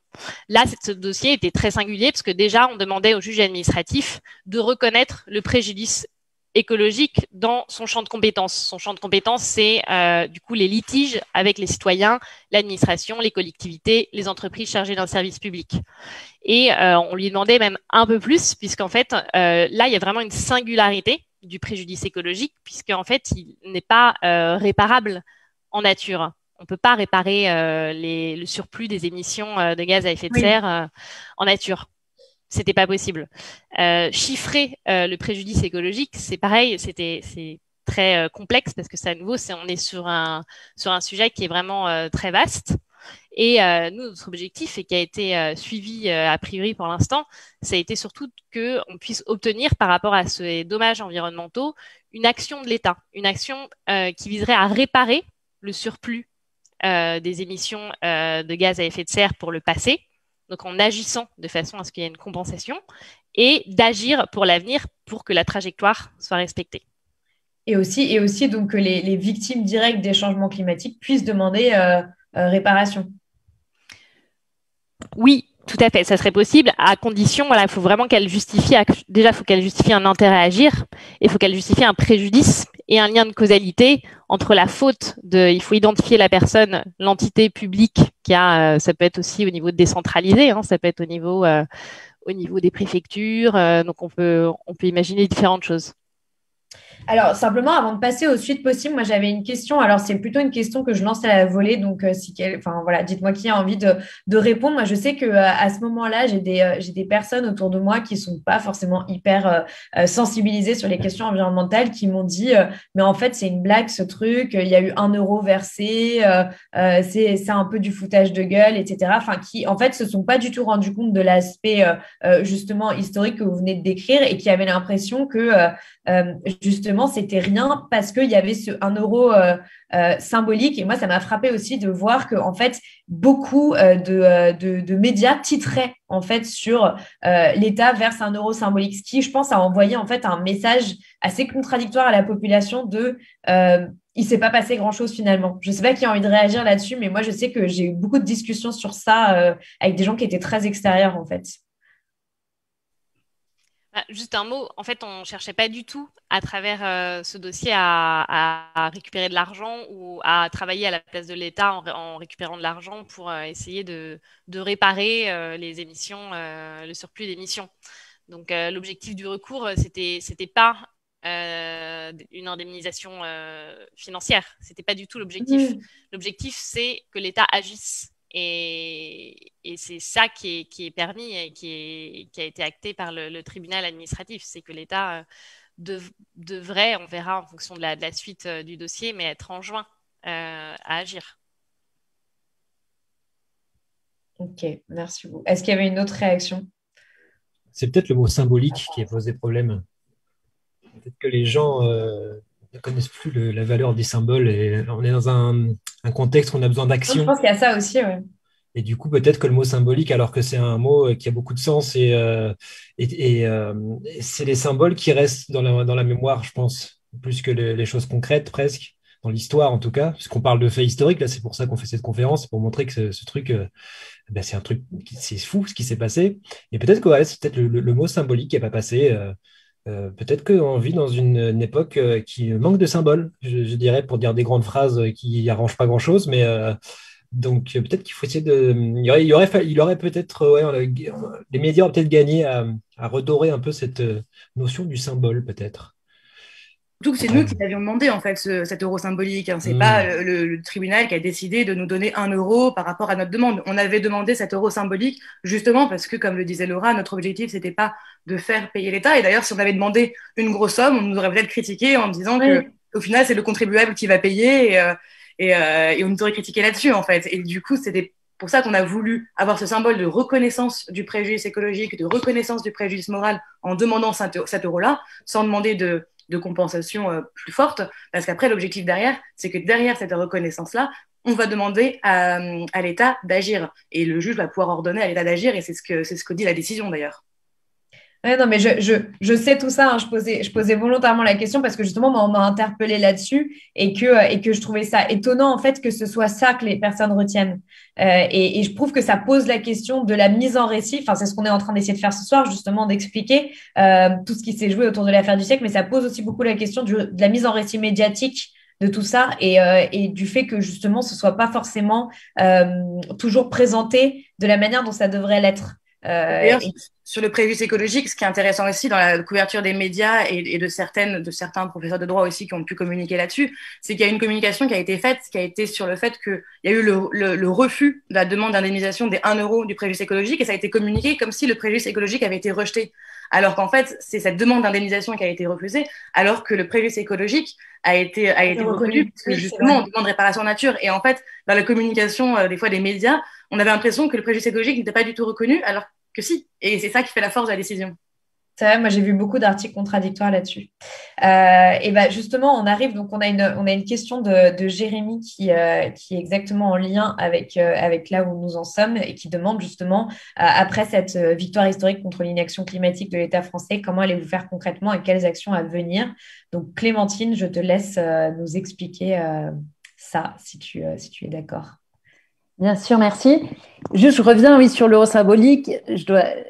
Peut-être, on peut moduler un tout petit peu. C'est quand même complexe. C'est-à-dire que juridiquement, le journaliste qui lit la décision, s'il lit la fin, donc le dispositif, Nous, juristes qui travaillons dessus, on comprend parfaitement ce qui s'est passé, on comprend qu'on a gagné, on comprend qu'on a gain de cause. C'est peut-être moins évident pour quelqu'un qui lit la décision comme ça, parce qu'il y a beaucoup de choses qui se comprennent parce qu'on est là depuis longtemps, parce qu'on sait ce qu'on a demandé. Donc, je pense aussi qu'il y a un peu de ça, comme la décision a été commentée très vite. Et effectivement, quand on lit les dernières phrases de la décision, on voit un euro symbolique accordé et supplément d'instruction. Il n'est pas évident pour eux de comprendre vers où ça nous amène. Et justement, ça nous amène là, on est vraiment dans le cœur de l'objectif de cette action, qui est d'obtenir de l'action, et donc qui est sur nos demandes d'injonction. Donc là, la première priorité, c'est ce sur quoi on travaille maintenant, ce sur quoi on a déjà travaillé depuis quelques semaines, qui est de montrer que des mesures supplémentaires sont nécessaires. Alors, devant le tribunal administratif, il y a vraiment une partie du travail qui est déjà gagnée, puisque la reconnaissance des manquements de l'État a été faite, ça y est, c'est acté. Et de l'existence d'un préjudice écologique qui en a découlé, c'est aussi acté. Donc là, on est plus sur la question de quelles mesures doivent être ordonnées pour mettre fin à ces manquements et réparer, si possible, ce qui est le retard qui a été pris en fait dans la réduction des gaz à effet de serre. Donc là, on est dans un débat qui est juridique, mais aussi technique. Et ce qui est intéressant, c'est que juste avant cette conférence, j'étais à une conférence où il y avait des membres du Conseil d'État qui commentaient justement la décision Grande Sainte, et eux-mêmes disaient que maintenant on était dans un débat super technique, où on allait voir complexe, où on allait faire une vraie appréciation des politiques publiques pour voir en gros, est-ce que l'État en fait assez? Et s'il n'en fait pas assez, qu'est-ce qu'il doit faire? Qu'est-ce qu'on propose? Quelles sont ces mesures? Donc, les suites possibles, on est vraiment dans l'action de se dire comment l'État doit réduire ses émissions de gaz à effet de serre. Donc là, l'idée, c'est pas de dire au juge que le juge se substitue aux politiques, mais qu'il prenne acte de tout ce qu'il y a dans les lois, parce que le droit français est assez spécifique par rapport à d'autres droits. C'est que dans notre droit, on a plein d'objectifs. On a la reconnaissance de l'urgence climatique, on a des objectifs, mais déjà depuis la loi Grenelle de 2009, comme le mentionnait, je crois, Armel ou Cécilia, sur par exemple des objectifs à horizon 2020, qui déjà en plein de choses, nombre de bâtiments à rénover, part du transport qui doit se reporter sur le rail, part de l'agriculture biologique. Donc on a beaucoup de choses très riches sur lesquelles nous, juristes, on peut piocher pour aller voir ce qui devait être fait et ce qui n'a pas été fait, et donc ce qui doit être ordonné. Et donc, c'est un travail assez minutieux et un petit peu laborieux, mais qu'on fait avec plaisir, parce qu'on sait que là, on veut vraiment transformer l'essai et se dire, là, on est à peu de choses d'obtenir du concret. Et donc, c'est pendant cette instruction, mais ça va très vite, parce que la décision, elle est le 3 février, donc il y a presque un mois qui est passé, donc on a peu de temps pour produire notre nouveau mémoire. On l'a fait dans l'affaire Grande Sainte. Et sachant que l'État prépare aussi des arguments de son côté. Alors, l'État a déjà produit un mémoire devant le Conseil d'État hier, qu'on a reçu aussi. Bon, léger, une dizaine de pages. C'était pas... Nous, c'était un peu plus substantiel, dirons-nous. Et puis, on a toute une étude d'économistes du climat qui ont travaillé dessus de manière indépendante et qui montrent... franchement, c'est assez sérieux le travail qu'on a fait. Donc, l'État, c'est plus léger. Donc on va répondre et là c'est bien d'être un collectif, parce qu'en plus on a une grosse force de frappe pour aller regarder vraiment tous les plans, toutes les lois, etc., pour aller très précisément y aller. Et ce qu'on va, c'est demander donc au Conseil d'État d'un côté, au tribunal administratif, on ne sait pas très bien qui tirera le premier et ce qui se passe, les mesures à ordonner. Et ce qui est intéressant, et je reviens sur la conférence à laquelle j'étais avant, donc il y avait le président du Conseil d'État, etc., qui sont prêts, eux, ils sont super prêts s'ils ordonnent des mesures, à ordonner ce qu'on appelle des astreintes, c'est-à-dire que si l'État, c'est-à-dire à rester ce qu'on appelle saisi de l'affaire, donc c'est-à-dire à continuer à regarder ce qui va se passer, et si l'État ne fait rien, parce que ça arrive, que l'État se fasse condamner comme en pollution de l'air et fasse rien, derrière condamner l'État carrément à payer des astreintes. C'est ce qui s'est passé dans la pollution de l'air, c'est ce qui peut se passer à hauteur de 10 millions d'euros. C'est un peu technique, mais je pense que dans les questions, il y aura peut-être des questions là-dessus. Mais ce que je veux dire, c'est que les juges aussi sont déterminés là. Si on arrive à les convaincre qu'il y a besoin de mesures, ils sont eux aussi déterminés à ce que ça soit pas du tout symbolique, mais que ça soit très concret, très pratique. Et donc ça, pour nous, c'est vraiment, le momentum est idéal, et donc on espère qu'on va transformer ça en des mesures concrètes et utiles et qui changent la donne. Et du coup, si on parle là, par exemple, concrètement, à quoi pourraient ressembler les injonctions à agir de l'État suite à cette décision? Alors, il y a plusieurs possibilités, mais alors, on est encore en train de réfléchir en groupe juridique pour vraiment voir comment on va les former. C'est pour ça que je vous disais au début, pour nous, c'est une chance d'avoir un peu ce moment-là, en pouvoir être plus précis dans ce qu'on demande. Ça pourrait être par exemple, prendre des décrets d'application de lois qui ont été faites, je sais pas, sur l'interdiction de location des. Enfin, il y a plein en gros, pour baisser nos réductions, c'est pas magique. C'est soit dans les transports, soit dans l'agriculture, soit dans le bâtiment. Très synthétiquement, en gros, vous rénovez les bâtiments, vous faites en sorte que les gens prennent moins la voiture et prennent plus le train ou soient plus nombreux dans la voiture. Et dans l'agriculture, vous mettez moins d'engrais azotés et moins de bétail. Donc, sur tout ça, il y a des plans. Étant donné que tu viens de citer que des mesures de la Convention citoyenne pour le climat, est-ce que... non, mais c'est vrai. Bien sûr, non, mais tout à fait. Est-ce que du coup, on pourrait imaginer, parce que le problème, c'est que la loi climat va être votée en mars, là, elle va être débattue à partir de fin mars, donc normalement, en fait, ça va arriver à peu près au même moment. Est-ce qu'on pourrait imaginer que la décision soit, que l'injonction à agir de l'État soit, en fait, appliquer les mesures de la Convention citoyenne telles qu'elles vous ont été données ou rehausser l'ambition de la loi climat ou quelque chose comme ça? Alors là, on arrive dans des questions juridiques. Il faut que juridiquement, ça rentre. C'est-à-dire que le Conseil d'État ne peut pas obliger l'État à prendre une loi. Donc, c'est technique, mais concrètement, c'est plutôt des mesures réglementaires. Mais c'est un levier politique énorme. C'est-à-dire que l'État pourrait dire, je rehausse l'ambition de la loi la climat résilience, comme ça s'appelle, pour éviter de me faire condamner. Ça pourrait être une option, de se dire, je mets le paquet, et comme ça, ils n'arriveront jamais à démontrer que je ne vais pas le faire parce que je vais le faire. Donc, ce n'est pas aujourd'hui le cas, mais bon. Ça reste une option. Soit c'est pas le cas, et dans ce cas-là, il faut rester dans les pouvoirs du Conseil d'État. Donc ça pourrait pas être exactement prenez une loi, mais ça aurait un effet à peu près similaire, oui. De dire sur ça, il y a déjà cette loi-là, donc il faut vous donner les moyens. Mais c'est encore un travail. Attention, c'est pas fixé. C'est-à-dire que juridiquement, on est vraiment en train de se poser plein de questions juridiques, techniques, pour se dire comment on formule tout ça, pour donner la possibilité aux juges de formuler des injonctions légales et efficaces. D'accord. Merci beaucoup. Déjà, c'est très. J'espère que c'est clair. Alors, on a une question que je vais poser donc un peu comme ça. Il y a Nicolas qui nous demande est-ce que la justice a vocation à remplacer le vote démocratique? Je pense que par rapport à ce qu'on vient de dénoncer par rapport à la loi, c'est intéressant. Et donc, il dit autrement dit se substituer aux parlementaires, au gouvernement. Axel, est-ce que, je ne sais pas, par hasard, est-ce que tu aurais une réaction là-dessus ou d'autres après, si vous voulez? Ouais, d'autres, allez-y. Pas inspiré. Je dis juste, moi je finis un mot parce que c'est dans le relais. Là, le juridique, c'est le relais du politique. C'est pas de prendre une loi, mais par exemple, l'accord de Paris, c'est le politique. Et puis après, de demander à l'État de faire ce qu'il s'est engagé à faire, c'est le juridique, c'est de rendre contraignant. Mais je laisse les autres aller plus loin sur cette question. Je peux peut-être réagir rapidement sur ça. Il ne s'agit pas de se substituer aux politiques, mais c'est de prendre au mot les responsables politiques. C'est-à-dire que depuis des décennies, il y a beaucoup de discours, mais aussi beaucoup de décrets, de lois, l'accord de Paris le plus récent. Juste la question, pardon, c'était est-ce que la justice a vocation à remplacer le vote démocratique? Donc pas se substituer forcément. Non, bien sûr.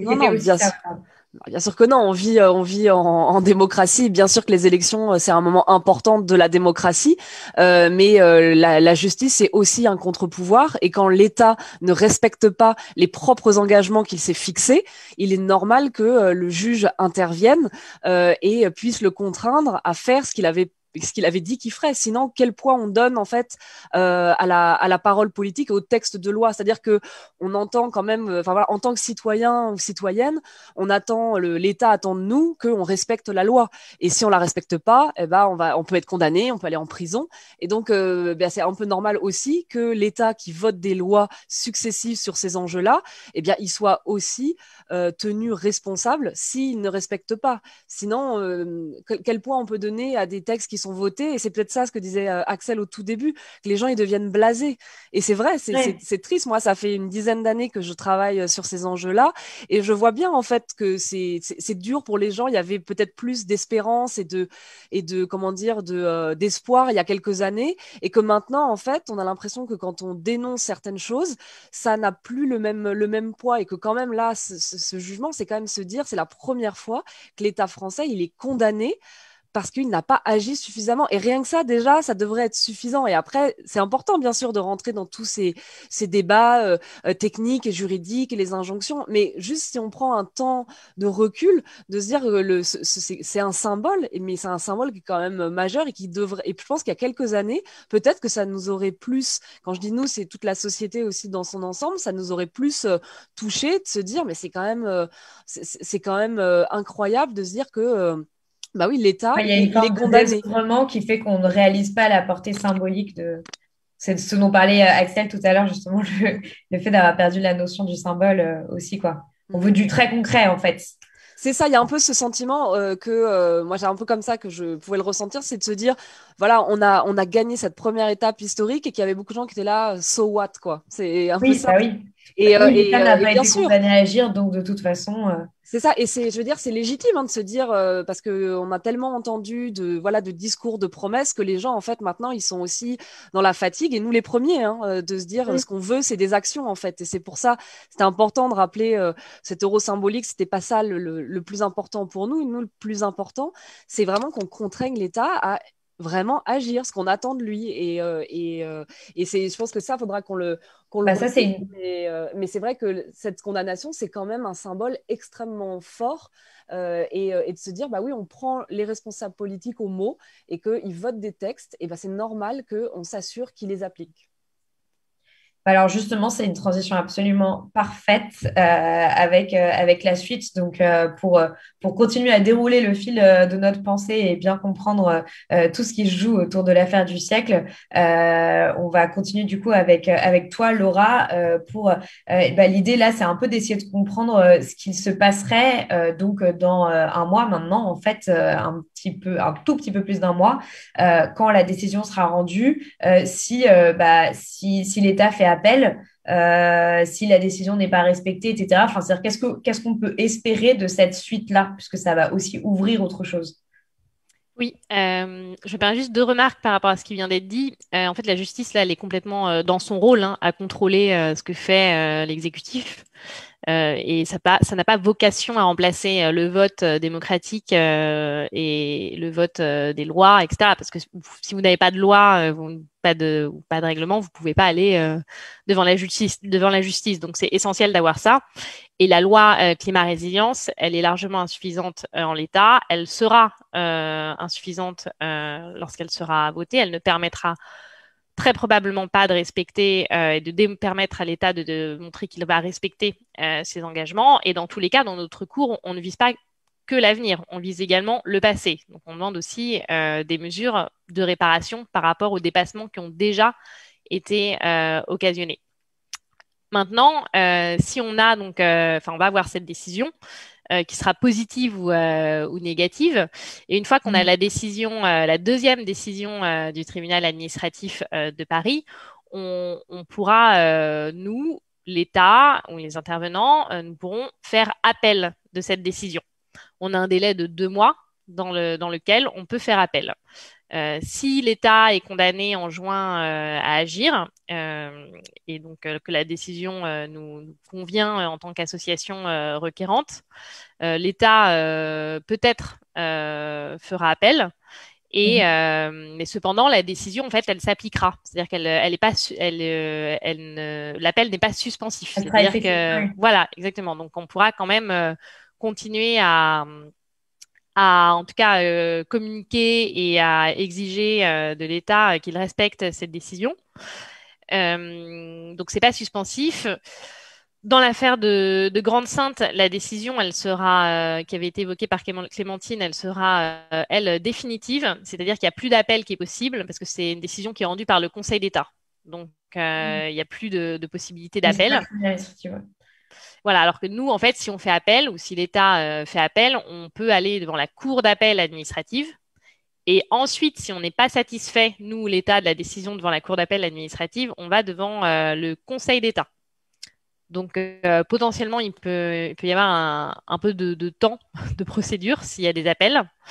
Ce qui est intéressant de regarder sur ces affaires-là, c'est une comparaison avec d'autres affaires où l'État a été condamné, par exemple la pollution de l'air, où l'État a été condamné, en fait, la pollution de l'air, où Greenpeace est également requérant dans ce dossier. L'État a été condamné en 2017 pour agir sur la pollution de l'air.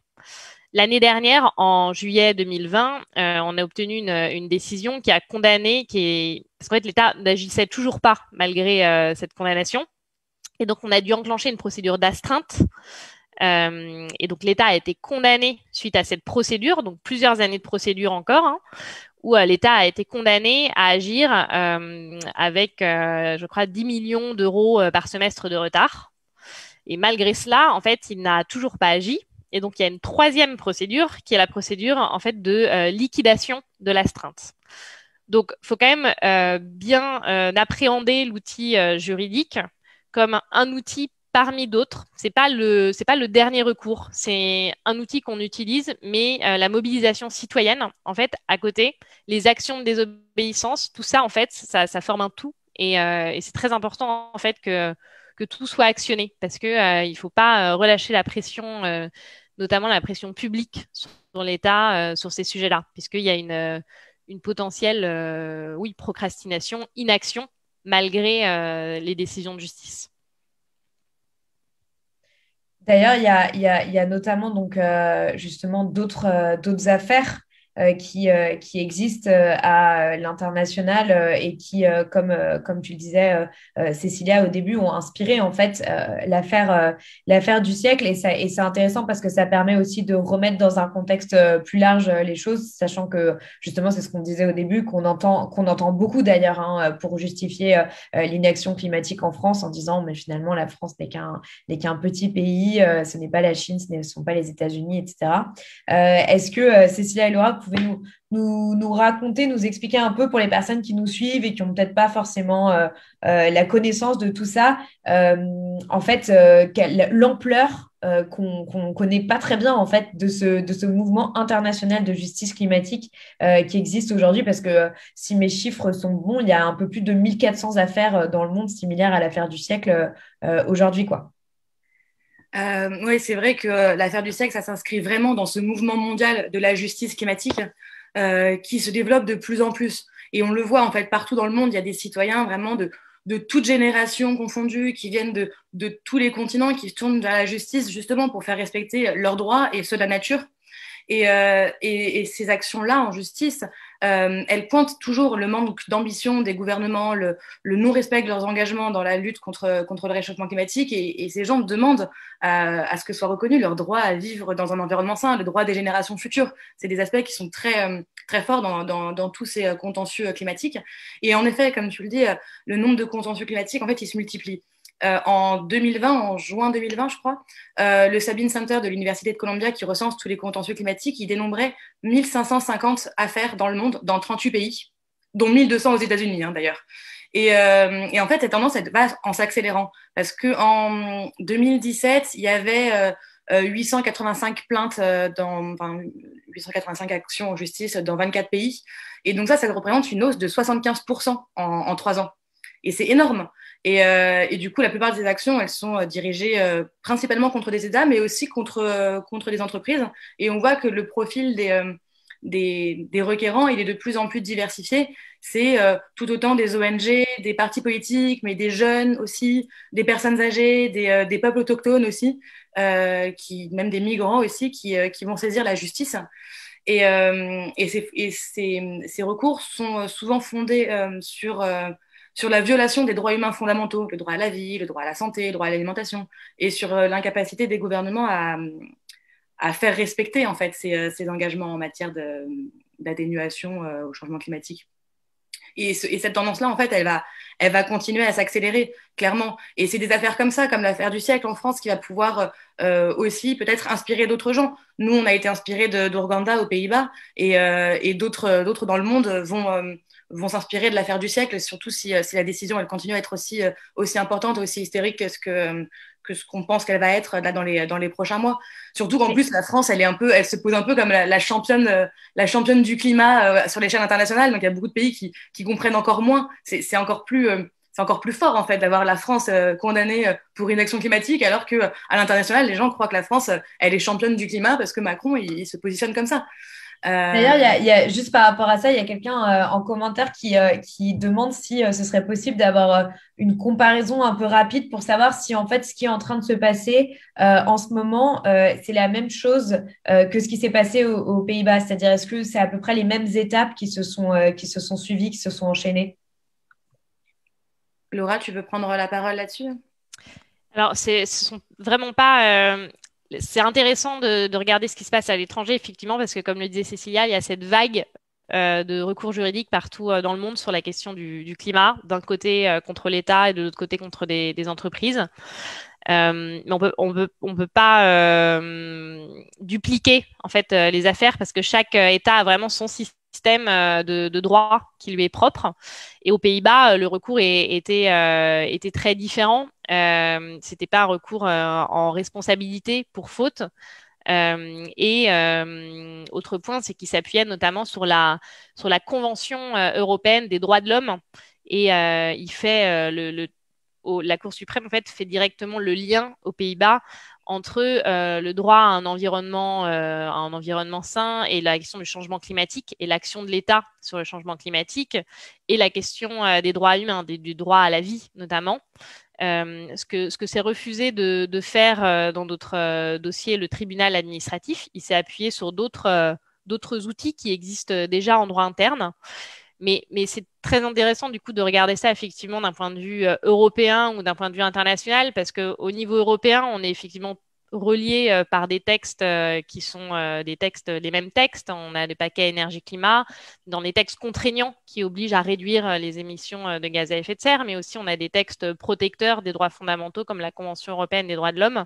Et donc, sur cette base-là, on peut espérer une certaine harmonie et une certaine cohérence dans les décisions, même si dans le détail, quand on les regarde avec nos yeux de juristes, il y a quand même des nuances qui sont importantes. Mais au final, les objectifs et le contenu des décisions, leur sens est assez proche. Cécilia, je suis désolée, je t'ai un peu coupée pour essayer, parce que je voulais juste essayer de donner la parole aux personnes qui nous écoutent. D'ailleurs, n'hésitez pas à continuer à poser des questions. J'essaie de les relayer au maximum. Est-ce que tu voulais continuer? J'ai l'impression que j'étais un peu... Non, mais t'inquiète pas. C'est bien de laisser la parole, de faire un format aussi interactif. Non, qu'est-ce que je voulais dire d'autre?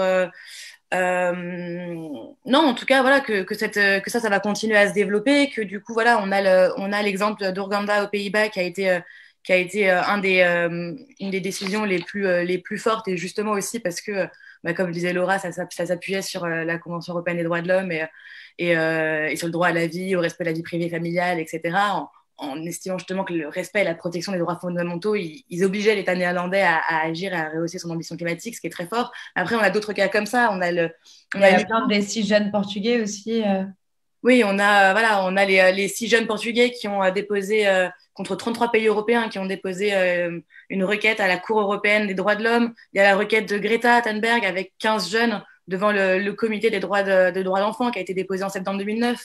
Donc voilà, donc il y a à la fois des contentieux climatiques qui vont se faire par des citoyens, des associations contre leur gouvernement, et aussi des actions qui vont être beaucoup plus internationales et qui vont concerner beaucoup plus de pays en fait. Et c'est intéressant de voir cette multiplication des contentieux climatiques à différentes échelles, vers différentes juridictions nationales, internationales, et ça c'est vraiment très intéressant à remarquer. Alors d'ailleurs, il y a aussi une affaire du siècle espagnol qui a été lancée en septembre 2019. Est-ce que Clémentine, tu peux nous en dire quelques mots rapidement? Oui, c'est d'ailleurs Greenpeace et Oxfam et Ecologistas en Acción qui ont lancé cette action un peu de la même manière. Alors clairement, ils se sont inspirés de nous. D'ailleurs, on leur a parlé à leurs avocats. Et donc, ils ont lancé une affaire qui ressemble un peu à la nôtre, même si forcément, qui est totalement adaptée aux spécificités du droit espagnol, également avec une pétition. Et ce qui est intéressant, c'est de voir à quel point chaque décision, chaque victoire alimente les autres et que les juges eux-mêmes prennent leur part. Parce que tout à l'heure, toujours à la même conférence, ce qui est intéressant, c'était de voir, cette conférence était organisée par l'université de Yale aux États-Unis. Donc, il y avait des gens de partout dans le monde qui écoutaient les juges français du Conseil d'État expliquer en anglais pourquoi ils trouvaient que leur solution était réplicable par chacun des États. Donc, c'est super intéressant parce que c'est sûr que… Elle est accessible, cette conférence, ou c'était… Elle a été enregistrée. D'accord, bah alors on mettra le lien dans le live. Et c'est clair que si demain l'État français arrête d'émettre, ça ne changera pas, pas fondamentalement, ça n'arrêtera pas le changement climatique. Mais par contre, si tous les États s'y mettent parce qu'ils sont contraints par leurs juges, là, ça devient très, très puissant comme instrument. Et on voit donc à la fois à la fois les ONG se parlent entre elles, ou par exemple comme Greenpeace qui est requérant dans Oxfam, enfin Greenpeace en tout cas au moins en France, Espagne et Allemagne de mémoire, et je crois plus encore Norvège. À la fois les avocats, on se parle entre nous, et maintenant les juges aussi. Donc c'est très fort. Et d'ailleurs, la décision Urgenda, elle est citée, elle a été regardée, citée, etc. par les juges du tribunal administratif et du Conseil d'État. Donc c'est la puissance. On est vraiment arrivé à faire collaboration mondiale sur ce sujet-là qui en a vraiment besoin. Et d'ailleurs, ça me fait penser ce que tu dis, Clémentine. Lors de l'audience de l'affaire du siècle, quand la représentante du gouvernement avait pris la parole, dans ses arguments, elle disait « Oui, mais si on condamne la France pour inaction climatique, alors pourquoi est-ce qu'on n'attaque pas tous les autres États dans le monde ?» Et c'est vrai que nous, on s'est tous regardés à ce moment-là en disant « Bah oui, c'est exactement ce qu'il faut qu'il se passe, en fait. C'est exactement ce qui est en train de se passer et que tous les citoyens du monde entier attaquent leur gouvernement s'ils n'agissent pas assez pour lutter contre le réchauffement climatique. C'est la direction qu'il faut prendre, en fait, pour qu'on ait vraiment un impact fort. » D'ailleurs, je rebondis aussi, il y a non seulement l'Espagne, mais par exemple, moi je sais qu'en Corée, ils viennent de lancer quelque chose, peut-être qu'on les a influencés aussi. Aussi, donc il y avait l'université de Yale qui était super intéressée, mais vraiment très, très, très intéressée. Il y avait pas mal de gens d'Amérique du Sud. Et la Chine, on a aussi été… alors la Chine, il n'y a pas encore de recours, mais ce que je veux dire, c'est que, par exemple, on a été invité à parler par l'université chinoise qui était très intéressée. Donc, c'est regardé par tout le monde. Et d'ailleurs, la décision affaire du siècle a été couverte par la presse internationale partout. Ouais, c'est ce que je voulais ajouter. Nous, comme Oxfam, on est une confédération internationale. Moi, j'ai eu des retours de mes collègues pour dire que ça avait été extrêmement repris, que ce soit dans la presse américaine, la presse britannique, en Europe, bien sûr, mais aussi en Corée. Enfin voilà, et donc ça montre que, puisque quelque part la France reste un pays important, l'accord de Paris il a été signé à Paris en France, donc ça évidemment ça sera toujours attaché à cet accord international. Et en plus depuis 4 ans Emmanuel Macron est très parle beaucoup sur la scène internationale du climat, dit tout ce qu'il faut dire dans ses discours, faut reconnaître, nous-mêmes des fois on a l'impression qu'il a presque des éléments de langage de nos ONG, mais derrière les faits ne suivent pas. Et donc, et ça, c'est quelque chose quand même qu'on a ressenti, qu'il y ait une telle couverture médiatique à l'international.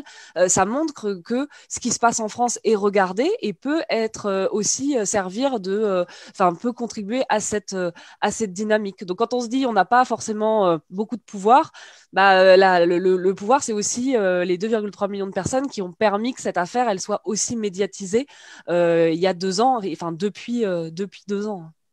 Ouais, alors justement, c'est intéressant de voir comment est-ce que ça a pu changer le rapport de force à l'international, mais moi j'avais envie, pour terminer et pour conclure un peu, etc., qu'on s'interroge sur quel peut être l'impact en fait de cette décision et de l'affaire du siècle sur en fait les mobilisations climat en général, et sur justement ce que tu disais, Armelle, sur ce sentiment un peu d'être blasé, désœuvré, etc., des citoyens. Donc, comment est-ce que ça peut changer les rapports de force? Il y a d'ailleurs Clément qui dit « C'est vrai qu'on est blasé, les pétitions ne marchent pas et nous savons les enjeux de la crise actuelle, mais comment attendre de ceux qui l'ont instauré qu'ils agissent pour commencer à nous écouter ?» Donc, s'il y en a qui veulent répondre à cette question, j'en ajoute une autre qui, du coup, est directement liée et qui était de toute façon une des questions qu'on avait envie d'évoquer. Donc, c'est une question de Flo qui demande comment est-ce que, en fait, l'affaire du siècle va maintenant inciter les gens à agir maintenant qu'on est dans l'attente de la suite des procédures juridiques. Et donc, il précise les gens égale 2,3 millions de signataires. Donc, voilà deux premières questions sur sur ces questions de rapport de force, pouvoir de la société civile. Je les lance, je ne sais pas qui va les attraper. En tout cas, moi je trouve qu'il y a un symbole encore fort à travers cette affaire du siècle, c'est qu'on vit dans une société hyper infantilisante. Et on le voit encore plus aujourd'hui depuis un an avec le contexte et ce virus de merde. Alors, je blâme personne, je voudrais pas être à la place de quelqu'un au gouvernement depuis un an. Déjà d'habitude, je voudrais pas être à leur place, mais alors là encore moins. Mais là, on voit qu'on est d'autant plus infantilisé. Et donc l'infantilisation, c'est quoi? C'est la déresponsabilisation. Et là, le fait, je trouve que l'État se fasse taper sur les doigts avec des sanctions. En tout cas, moi, en tant que citoyen qui maîtrise vraiment pas du tout tout ce qui est politique et tout ça, machin, moi, je suis un saltimbanque, donc ça m'intéresse pas. J'ai enlevé tout ça de ma vie. Et aujourd'hui, cette affaire du siècle, elle me pète mes codes de hiérarchie. Et ce qui fait que je me dis, OK, il n'y a plus cette croyance que le gouvernement, l'État, la société, il est au-dessus de moi, donc il sait ce qui est bon pour moi. Moi, en tant que citoyen lambda, j'ai cette croyance-là qui me vient de je sais pas où, tu vois. Et là, le fait qu'il y ait cette sanction, qui en plus soit portée par des jeunes, souvent, là, comme vous l'avez dit, il y a beaucoup de jeunes qui mettent les États devant leur responsabilité. Alors, la différence entre la faute et la responsabilité, c'est là que vient la culpabilisation, donc faire attention. Mais ça, je trouve que c'est un symbole hyper fort. Et en termes de rapport de force, après, moi, le symbole, c'est mon gagne-pain, donc je mise tout là-dessus, et moi, ça me parle beaucoup. Après, je trouve que là, c'est la jonction entre le symbolique, la légende, entre guillemets, et les choses concrètes, puisqu'il y a une mise face à la justice, quoi. Donc, je pense, moi, je m'appuie là-dessus, en tout cas. Après, ça peut être compliqué. Cécilia, est-ce que tu veux répondre justement sur qu'est-ce qui est, entre guillemets, attendu là aujourd'hui des 2,3 millions de personnes qui ont signé la pétition? Mais c'est vrai que pour revenir à la question justement en plus de personnes qui sont blasées, etc., c'est vrai que on a eu beaucoup de défaites dans le mouvement climat, dans tous les gens qui se battent depuis des années pour alerter, pour faire des propositions, etc. Et en fait, là, on a quand même, il faut aussi prendre la mesure aussi des victoires qu'on a quand on en a. Et celle de l'affaire du siècle, elle est on l'a dit, hein, pourquoi est-ce qu'elle pouvait vraiment changer les choses et pourquoi elle était importante. Il y en a d'autres. Il y a eu récemment l'abandon du projet Terminal 4 de Roissy, qu'on espère qu'il va continuer, qu'il va bien se concrétiser aussi, que ce ne sera pas qu'un effet d'annonce. Mais en fait, on voit que tout ça, ça fait aussi un mélange entre, d'un côté, l'action juridique, la mobilisation citoyenne. C'est important de continuer à se mobiliser à tous les niveaux. Oui.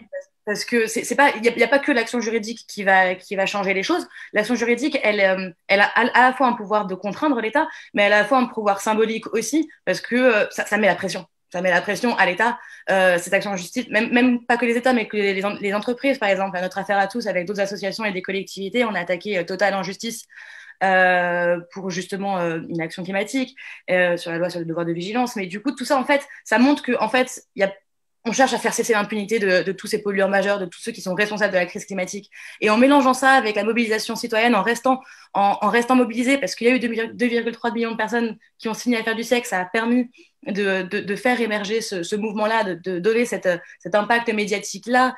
Le Terminal 4 de Roissy, dont je parlais tout à l'heure, c'était à la fois des recours juridiques qu'on a accompagnés et des mobilisations d'Alternativa, de Greenpeace, avec le collectif Non au Terminal 4, qui sont mobilisés, qui n'ont pas lâché l'affaire, etc.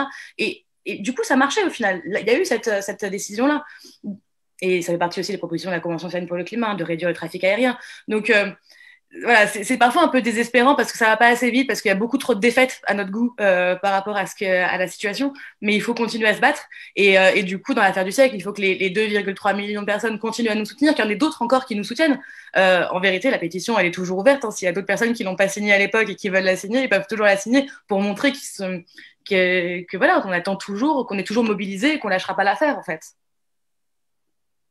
Alors d'ailleurs, justement, par rapport à cette idée que tu évoquais sur la complémentarité des actions, il y a il y a plusieurs questions sur justement comment est-ce que cette décision de l'affaire du siècle pourrait venir avoir un impact sur des actions de désobéissance civile. Donc il y a notamment justement donc ce procès à Amiens d'un décrocheur de portraits qui aura lieu le 23 mars. Et donc il y a quelqu'un qui demande si le jeune qui va passer en jugement à Amiens pour décrochage de portraits est acquitté d'office. Et il y a une autre personne aussi qui demande si justement du coup la décision peut influencer les procédures de façon générale contre les décrocheurs de portraits et les actions de désobéissance civile pour lesquelles des militants sont en procès. Je veux bien répondre à ça, parce qu'à Greenpeace, on fait pas mal du coup de désobéissance civile. Bien sûr. Et un des arguments qu'on plaide, c'est aussi l'état de nécessité. Donc, on demande la relaxe parce que on explique qu'on a agi, on a commis une action illégale, mais parce que c'était en fait nécessaire compte tenu de justement l'utilisation avant cette action illégale de différents moyens légaux qui n'ont pas fonctionné pour notre objectif global, on va dire, de protection de l'environnement. Après, nous, on fonctionne beaucoup par secteur. Mais non, la personne ne sera pas acquittée d'office. En fait, oui, ce jugement, effectivement, est intéressant pour nourrir les arguments qui sont développés dans des procès de désobéissance civile. Parce que dans les procès des décrocheurs de portraits, eh bien, il y a eu effectivement ce qui a été invoqué, c'est que l'État agissait pas suffisamment sur la question du climat. Donc, le fait que ça soit confirmé par un tribunal, eh bien, évidemment, ça vient renforcer l'argumentaire des militants.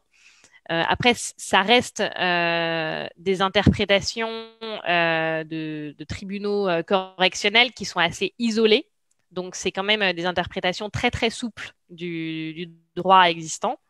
Ça vient renforcer notre argumentaire, mais il ne faut pas se dire que ça va forcément nous permettre d'obtenir la relaxe. En fait, ça contribue à des argumentaires sur notamment des actions de désobéissance qui ne présentent pas des risques juridiques très élevés. Par exemple, les décrocheurs de portraits, il n'y a pas beaucoup de dégradation. Donc, ça peut nourrir en tout cas ce type d'argumentaire. Mais ce sont des argumentaires qui peuvent se baser là-dessus, mais aussi sur la liberté d'expression et des associations sur ces sujets-là, qui doit aller au-delà en fait de la simple manifestation dans la rue et qui doit également s'exprimer différemment pour être entendu. Il y a aussi d'ailleurs justement dans les autres recours cette question sur ce que va permettre en termes de mobilisation à la société civile cette décision, toute la question autour qu'on a évoqué un peu plus tôt sur le fait que des personnes pourraient justement témoigner du fait qu'elles soient victimes de préjudices écologiques, enfin en tout cas du changement climatique, et donc faire valoir ce droit-là auprès de l'État. Il y avait notamment eu toute cette initiative qui avait été créée, témoins du climat, etc.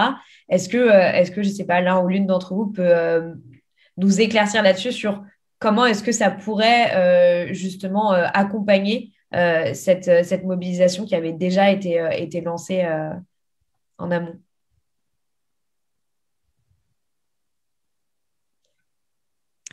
Oui, en fait, j'ai déjà un petit peu dit tout à l'heure, mais du coup, effectivement, ça ouvre ce type de perspective-là pour les citoyens. C'est très bien ces recours sur le climat, parce qu'en fait, ça démocratise beaucoup l'outil juridique qui était quand même réservé plutôt, on le voyait plutôt de façon à une certaine élite, entre guillemets.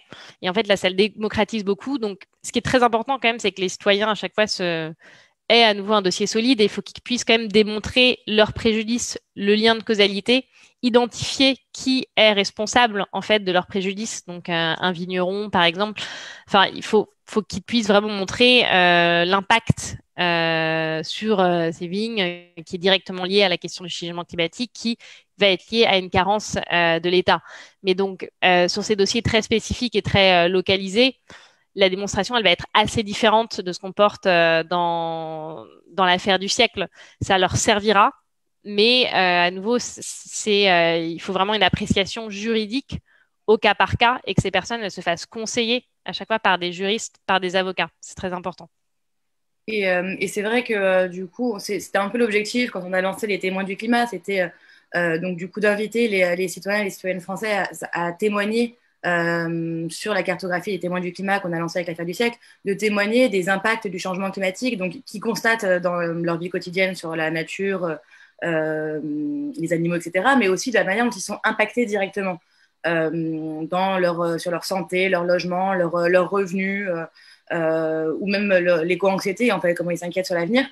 Et du coup, donc les gens, donc la cartographie est toujours active, hein, les gens peuvent continuer à déposer des témoignages. Et c'est vrai que il y a plein de choses qui sont possibles derrière cette cartographie. Nous, c'est quelque chose qui nous intéresse beaucoup à notre affaire à tous, hein, puisque déjà on a fait du droit notre levier d'action et on réfléchit à comment pouvoir accompagner des citoyens et des citoyennes françaises dans ces actions en justice. Et ça va être peut-être facilité là avec la reconnaissance de la carence fautive et de la faute de l'État. Parce que justement, comme le disaient Clémentine et Laura, à partir du moment où il y a la causalité entre l'inaction de l'État et les conséquences du changement climatique sur les écosystèmes, ça peut être la même chose pour les individus. Et donc, ça ouvre plein de contentieux à l'autre. Ouais. À quoi est-ce qu'ils pourraient mener concrètement ces recours-là, du coup, individuels? Après, il y a différentes. Ça va vraiment dépendre en fait du type de préjudice qui va être subi. Et après, est-ce qu'on va. Il y a plein de manières à réfléchir en fait. On ne sait pas si ça va pouvoir marcher, mais en tout cas, il y a plein de matières à réfléchir, que ce soit des actions individuelles ou même des actions de groupe. Il y a un principe. L'action de groupe, ça existe en fait, mais il y a l'action de groupe environnementale, par exemple, qui n'a jamais été testée. Et ça, c'est aussi une voie juridique qui peut être intéressante sur des thématiques ciblées. Donc, en fait, c'est pour ça que c'est très intéressant tout ce qui est en train de se passer en ce moment, c'est parce qu'on a plein d'ouvertures possibles. Ça ouvre des voies, ouais. Ouais. Si je peux me permettre, ça peut permettre, du coup, au niveau individuel et quand c'est plus localisé, ça peut permettre davantage une réparation en nature, c'est-à-dire qu'il peut y avoir justement une réparation des dommages qui ont été causés à l'environnement, s'il y a des dommages environnementaux qui sont causés. Et donc ça, c'est davantage possible puisque le périmètre est plus restreint et ça peut permettre également une indemnisation financière.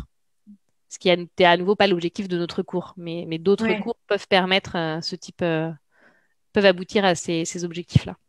Ils sont plus faciles à chiffrer, du coup. Oui. Il y a quelqu'un dans le chat qui dit « C'est génial tout ce que vous faites. Je ne comprends pas que l'on entende si peu parler de l'affaire du siècle, entre autres. Comment atteindre plus largement la population ?» Est-ce que quelqu'un a une solution? Tu cliques sur le bouton « Partager » de Facebook et tu obliges tous tes amis à le faire. Ou tu tags tous tes amis. Voilà. Tu hashtag, tu tags. Non, mais il faut. C'est une bonne question. Si on le savait, on ne serait pas là. Hein. Ouais, c'est ça. Il faut en parler autour de soi. C'est comme ça que l'affaire du siècle s'est fait connaître. Hein. C'est parce que tout le monde a partagé, tout le monde en a parlé, etc. Donc, faut essayer tous les leviers, en fait. Il faut que les médias s'emparent de l'affaire. Il faut que tout le monde puisse en parler aussi, le partager. Des fois, on est un peu frileux à partager de l'information, mais voilà, il faut tous être militants, en fait. Il faut de l'humour, je pense. Vraiment, c'est primordial. Il faut mettre de l'humour là-dedans parce que sinon, vu ce qui nous arrive dans la tronche, on ne peut pas s'en sortir. En fait, si on n'a pas d'humour, on va être en sidération et on va se prendre le mur sans pouvoir même bouger. Donc, alors, ma solution à moi, c'est de mettre de l'humour pour pouvoir prendre du recul. Alors, quand je dis de l'humour, c'est pas... c'est plus exactement, il faut mettre de l'autodérision là-dedans. C'est-à-dire qu'il faut être capable de se regarder, de regarder là où on a merdé et de se dire, OK, c'est pas grave, je regarde ça avec compassion et je le partage et j'en parle et j'ai pas honte et je culpabilise pas. Donc, si je culpabilise pas, je prends mes responsabilités. Donc, c'est mon tips. Après, l'humour, moi, ça fait 30 ans que je mets mes billes dedans, donc c'est facile à dire, mais en tout cas, pour moi, ça marche. On ne pas se prendre trop au sérieux. Ou sinon, donc du coup, vous pouvez partager ce live avec une blague. C'est important. Voilà. Avec un mème, les mèmes, ça marche bien. Ouais, non, mais c'est vrai que c'est un des sujets de comment être sûr que quand il y a un live comme ça, quand on fait quelque chose comme ça, on ne se parle pas que entre nous, entre guillemets, ou que entre personnes qui suivent l'affaire du siècle depuis longtemps, mais comment est-ce qu'on va intéresser d'autres personnes, et notamment les personnes que j'évoquais tout à l'heure qui disent 1 euro, ouais. And so what, qu'est-ce que ça a vraiment changé cette décision? Comment est-ce que leur faire comprendre ce qui est en train de se jouer et comment garder espoir malgré aussi tout ce qui est en train de se passer, ce qui me mène à la dernière question que je vais poser, et après je pense qu'on va faire un petit tour de conclusion très rapide et se dire au revoir malheureusement. Donc la dernière question qu'on a reçue, c'était comment ou vers qui se tourner pour vous soutenir concrètement. Donc je vais prendre le vous comme quelque chose de très général et je vais vous proposer à chacun et chacune en guise de conclusion de donner votre conseil pour vous soutenir. On peut commencer avec toi, Armelle, parce que tu n'as pas beaucoup parlé tout à l'heure. Il y a plein de manières de nous soutenir. Déjà, comme on disait, de continuer à parler de l'affaire du siècle. Et on sait que des fois, les gens nous disent « j'en ai pas forcément entendu parler ». Ça dépend de où les gens aussi prennent leur information. Et donc, voilà, moi, je sais, par exemple, pour mes parents, si ça fait pas les titres du journal de 20 heures, ils vont pas forcément en avoir parlé. Ou à la radio, si ça fait pas les titres du journal de 8 heures ou de 13 heures, etc. Donc, c'est vrai que plus c'est partagé et avec des gens qui n'ont pas forcément la même occupation que vous, qui sont pas de la même génération que vous, ça touche pas les mêmes gens. Donc, par exemple, la vidéo du lancement il y a 2 ans, ou la vidéo de la victoire, elle a marché aussi parce que il y a plein de personnalités, d'influenceurs, d'influenceuses qui l'ont partagé et qui ont été touchés à un public plus jeune. Mais forcément, des gens plus âgés sont pas nécessairement sur ces réseaux-là. Donc, c'est bien aussi d'en parler à ses grands-parents, à des gens qui sont pas nécessairement intéressés. Et donc, voilà, ça, c'est une première chose. Et donc, de continuer évidemment à suivre sur les réseaux sociaux ou les newsletters, ce que fait l'affaire du siècle et les prochaines étapes, parce que les prochains mois vont être cruciaux et il va se passer beaucoup de choses. Et donc, de continuer à relayer au maximum, à partager, ça, c'est important. Et puis, après, évidemment, l'affaire du siècle, c'est 4 organisations séparées. Et vous pouvez aussi regarder ce que chacune d'entre nous ont fait, que notamment, Oxfam. Vous pouvez regarder ce que fait Oxfam. Et si vous décidez que ça vous intéresse, de nous soutenir, soit de s'inscrire à des newsletters ou de faire un don. Toutes les associations en ce moment, comme la base, ont des besoins, et donc chacun à sa manière, que ça soit financièrement, que ça soit via un clic, vous pouvez aider. Donc voilà, en tout cas, nous, on compte toujours sur votre soutien pour les prochaines étapes de l'affaire du siècle. Laura, est-ce que tu as un dernier message ou un conseil pour vous soutenir concrètement? Non, ça va être un peu redondant avec ce qu'a dit Armelle, mais effectivement de diffuser, de communiquer autour de soi, de ses proches sur ce dossier, si ça les intéresse. Je pense que c'est toujours bien pour sensibiliser les personnes et d'être militant. Je pense que c'est important d'avoir des militants qui soient sur qui on peut compter. Donc voilà, nous, comme le disait Armelle, on est plusieurs organisations et pour nous, la mobilisation militante citoyenne, elle est très importante. Oui. Axel, est-ce que un message, une blague pour aller avec le live? Non, mais le partage, en fait, c'est de manière très pragmatique. Le problème, c'est qu'on est régi par des trucs qu'on ne maîtrise pas. C'est-à-dire que en tant qu'influenceur, puisque c'est ça qu'on fait, on fait de la vidéo, on se fait connaître toujours symboliquement à travers les réseaux et les médias. Et tout ça est géré par des algorithmes auxquels on ne comprend rien et qui changent tout le temps. Et c'est un enfer parce qu'en fait, on est géré par les organismes qu'on dénonce. Donc, c'est un peu paradoxal. Et donc, il faut partager à mort. En fait, regarder, c'est cool, mais partager de toutes les manières possibles, en cliquant sur le bouton partager, en parlant avec les gens autour de vous. Bon, en ce moment, on n'a pas le droit de voir des gens, donc cliquez d'autant plus sur le bouton partager. Il faut inonder, en fait. C'est ça l'idée. Faut y aller. C'est un moyen La révolution, elle passera par là aussi, par la communication. Le terme péjoratif, c'est la propagande. Après, on peut parler aussi d'inonder des réseaux de tout ce qu'on fait. Mais ça peut passer que par le clic. Et si je peux me permettre aussi en mettant des commentaires positifs pour contrer tous les Oui. commentaires Bien sûr. violents que peuvent se prendre toutes les personnes qui militent à leur Ouais, échelle. vraiment, vraiment, ça, n'hésitez pas. N'hésitez pas à diffuser de l'amour, c'est important. Clémentine, est-ce que tu as un dernier message? Oui, moi je voudrais rajouter que d'un point de vue du coup avocate dans le dossier, l'avocate de la Fondation Hello, c'était un peu nouveau pour moi ce côté action juridique plus com. Et nous, les avocats, on est souvent un peu précautionneux, on ne sait pas trop ce que ça peut donner, est-ce que ça va énerver les juges, etc. Donc, et en fait, je conforte que dans cette action, ça a été clé. Enfin, je pense franchement qu'on n'aurait jamais eu ce résultat sans la communication. Et là, c'est tellement fort que même les juridictions elles-mêmes communiquent. Donc, dans ce dossier, en tout cas, la com, la mobilisation et tout, ça nous a permis d'avoir ce résultat. Ça nous permettra d'en avoir un meilleur, je l'espère, dans 2 mois. Et ça nous a permis aussi de nous renforcer. C'est-à-dire que là, si on a été capable de nous mobiliser dans l'équipe juridique, on est presque une dizaine. On a donc pris des économistes pour faire une étude super sérieuse. Enfin, de faire tout ce travail, c'est parce qu'il y a eu le fundraising, la mobilisation, etc.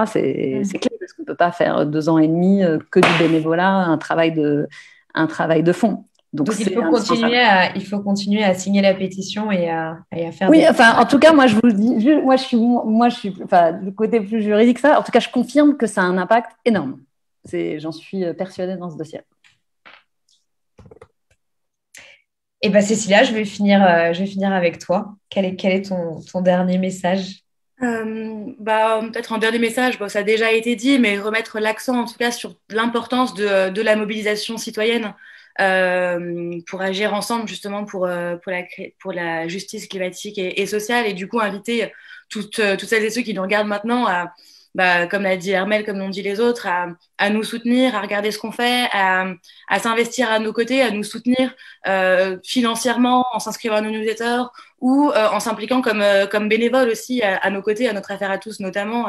Nous, on travaille beaucoup avec des bénévoles, tant pour la partie juridique que pour la partie de mobilisation citoyenne, parce que on croit en cette communauté agissante, à des communautés qui vont s'organiser, qui vont agir, et on sait que c'est tout et tous ensemble qu'on va pouvoir réussir à faire changer les choses et qu'on va pouvoir gagner des combats. Et ça nous semble primordial aujourd'hui dans cette urgence climatique. Donc vraiment, rejoignez-nous de toutes les manières que vous pouvez. Merci beaucoup à toutes et à tous d'avoir été là ce soir, enfin d'avoir été chez vous, mais là en digital. C'était très agréable de discuter avec vous. J'espère que toutes les personnes qui nous ont regardés ont passé un bon moment, que surtout vous avez appris des choses. Normalement, il y avait plein de liens qui ont circulé pendant que on parlait pour que vous puissiez aller plus loin sur toutes les questions évoquées. Donc n'hésitez pas à les partager, à les lire et à en parler autour de vous. Et à très bientôt pour un autre live de la base. Et bonne soirée à tout le monde. Merci. Merci à tous. Je reprends très vite la parole du coup pour vous remercier tous. Merci à Clémentine, Axel, Armelle, Laura et Cécilia d'être venus nous parler ce soir. Merci à Paloma pour l'animation, et surtout merci aussi à l'équipe qui est derrière l'organisation. Donc on a Hervé à la réalisation, Rosalie pour la modération Facebook, mais aussi Samuel, Émilie et Brice. Du coup, pour l'organisation de la conférence. Et du coup, si vous avez aimé ce format, on se retrouve la semaine prochaine, le 2 mars, au même endroit, à la même heure, pour un autre live. Ce sera la 4e édition du 4 quarts des sciences. C'est une soirée scientifique qui mettra cette fois-ci à l'honneur la permaculture, l'agriculture urbaine et les écolieux. Merci, bonne soirée.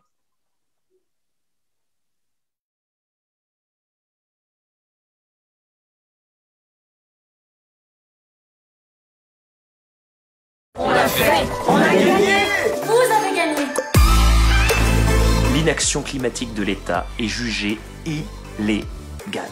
Avec l'affaire du siècle, nous venons ensemble de faire condamner l'État pour inaction climatique. Et ça, c'est une victoire historique, inédite pour le climat et la planète. Rappelez-vous, tout a commencé il y a un peu plus de 2 ans. On a attaqué l'État en justice pour inaction climatique. Nous avons été plus de 2 300 000 à nous mobiliser pour l'affaire du siècle. À soutenir ce recours en justice lancé en notre nom à toutes et à tous par 4 ONG. Cette victoire, c'est la vôtre. En fait, c'est tout simplement la victoire de toutes celles et ceux qui comprennent vraiment l'urgence de la crise. De celles et ceux qui agissent pour que l'État respecte enfin ses engagements pour le climat. Pour qu'il arrête ces beaux discours qui ne sont jamais suivis d'actes concrets. La justice a tranché. Elle reconnaît la faute de l'État et son inaction dans la lutte contre le réchauffement climatique. La justice confirme que l'État a le pouvoir et le devoir de changer les choses. Ok, mais concrètement, ça change quoi ?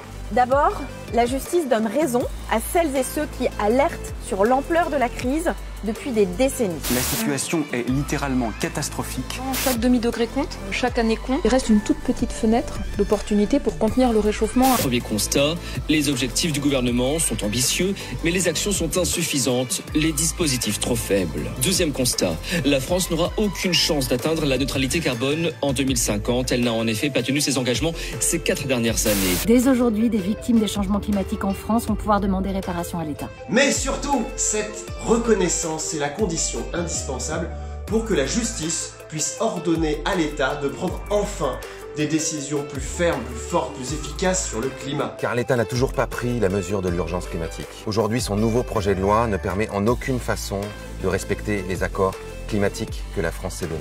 L'urgence climatique est là. Souvenez-vous, la vallée de la Roya en octobre dernier. La dernière décennie entre 2011 et 2020 est également la plus chaude depuis le début de l'ère industrielle. Des tempêtes et des intempéries d'une intensité rare, des sécheresses inégalables et des vagues de chaleur inédites. Les changements observés sont sans précédent. Mais ce n'est pas fini. Au printemps, nous comptons obtenir une deuxième victoire juridique. Plus historique encore. Le juge pourrait forcer l'État, le contraindre à agir face au dérèglement climatique. Du jamais vu pour le climat. Alors on continue. Restons toutes et tous mobilisés. La victoire d'aujourd'hui nous montre que c'est possible de faire bouger l'État. On ira jusqu'au bout, car ce qui compte, c'est d'obtenir de vraies actions concrètes et efficaces pour le climat. On a besoin de vous, partagez cette vidéo.